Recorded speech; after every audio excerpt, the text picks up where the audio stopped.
There's something special about seeing the world from the back of a horse. That's what inspired us to ride the world and become road scholars. So growing up as sisters in Hawaii, we always shared a love of horses and adventure and fun. Oh, you mean like the time you made me be the cow when you were practicing cutting? You were an excellent cow. We've ridden in a lot of places, and this is our road to Rajasthan.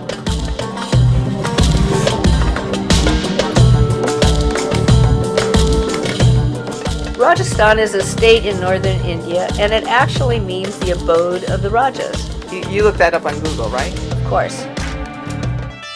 So we started at Dunlud Fort, which was built in 1750 by the ancestors to Bonnie Dunlud and his daughter Malika. They were our hosts, guides, and basically the dynamic duo that led us through our horse safari. It was like we had stepped back in time. Yeah, cannons, horses and riders in full regalia, everyone in traditional dress. We even were greeted with marigold garlands. So the rooms made us feel like we were in the movie The Best Exotic Marigold Hotel. But they had newly renovated bathrooms. The first night we were treated to a really beautiful rooftop dinner overlooking the village. We were there for Diwali, which is one of India's most important holidays. They tied special threads around our wrists for luck and protection, and lit oil lamps and fireworks to symbolize the triumph of good over evil and light over darkness. The next morning we head off to the stables to meet our horses, which are Mawari, a very rare breed from this area. One of their most outstanding characteristics are their inward curving ears. The breed deteriorated a lot in the 1930s. But thanks to people like Bonnie, has been rejuvenated through stricter breeding standards. We were carefully matched up to our horses according to size and ability. And even got to take them out on a test ride that afternoon to get to know each other. There are a lot of support vehicles and people that come along on this 6-day progressive safari. Every horse had a saddlebag with a bottle of water and a name tag. We had mounting steps which made getting on and off the horse easier, and we even had seat savers which added extra padding on the saddle in case we needed it. Well, I know I was happy for both.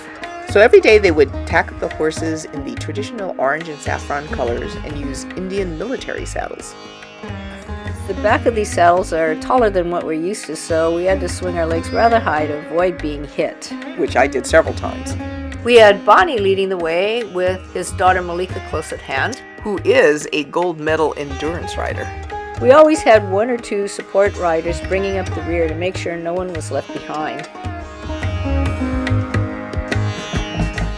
My horse, Pooja, was the smallest of the bunch because she was an orphan foal. She was really sweet and a marvelous ride. I rode Anju, who loved to prance and was considered one of the more beautiful horses by the grooms. Here you can see Anju's beautiful ears. Well, I was doing all the filming, so that's the best angle I could get. The Mawari breed was originally used for battle, so they're bred for stamina, have a longer gait to cover the sandy terrain, and are very spirited. We weren't sure about the weather, but it was great. It was cool, it was dry. Yeah, I never broke a sweat. A lot of the riding was done through open countryside or dirt roads, which made for some great fast riding. I love the canters and gallops. I thought the fast trots behind the occasional cow escort was a blast. We rode through small villages and were able to get a glimpse of the daily life there. And needless to say, we were something of a curiosity. That's for sure. Even the camels thought so.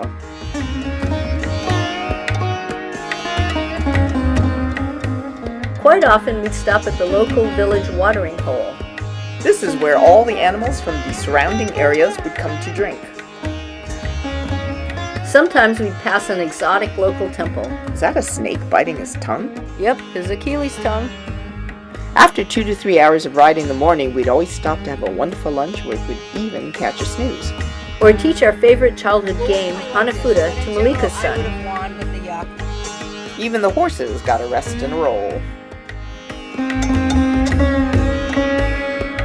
It was really cool to ride into our next destination on horseback.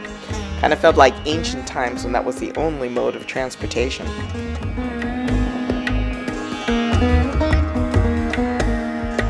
So the horses had their accommodations and we had ours. We stayed in a variety of forts and havelis, which are royal mansions that have been converted into heritage hotels. With much better security than card keys. One of the nights we spent camping in custom-made tents. Now, I'm a gal that likes her creature comforts, but I have to admit, this was really nice. The cots were comfortable, there was plenty of warmth. We didn't have to worry about any creepy crawlies or snakes. No. We had a wonderful campfire where we shared stories and had a delicious meal of curry and dal. No s'mores, but a full bar. Evenings were always a lot of fun. One night we had an impromptu talent contest and Malika showed us how to do Bollywood dancing. Bonnie even showed us how to wrap a turban. There's over 6 yards in a turban, so that definitely takes talent. We also had beauty night where we put on sheet masks And rehydrated in more ways than one. It was a great group of riders that came from all over the world. Our horse safari actually ended in Pushkar, where they have an annual camel fair. It's basically a trade fair of livestock, so everyone is there with their best camels and horses trying to trade or sell them. We were lucky enough to tag along with Bonnie to go to some of the major horse breeders and see all their top horses. I really wanted that horse's necklace.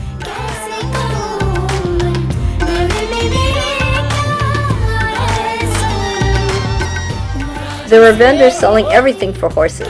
Ayurvedic herbs to treat ailments, elaborate saddles, colorful tassels for halters, charms to hang around their necks, and even bangles with bells for their feet. This was one of the most memorable experiences I've ever had. Just the country, the culture, the horses, the people, really made for such a wonderful, awesome experience.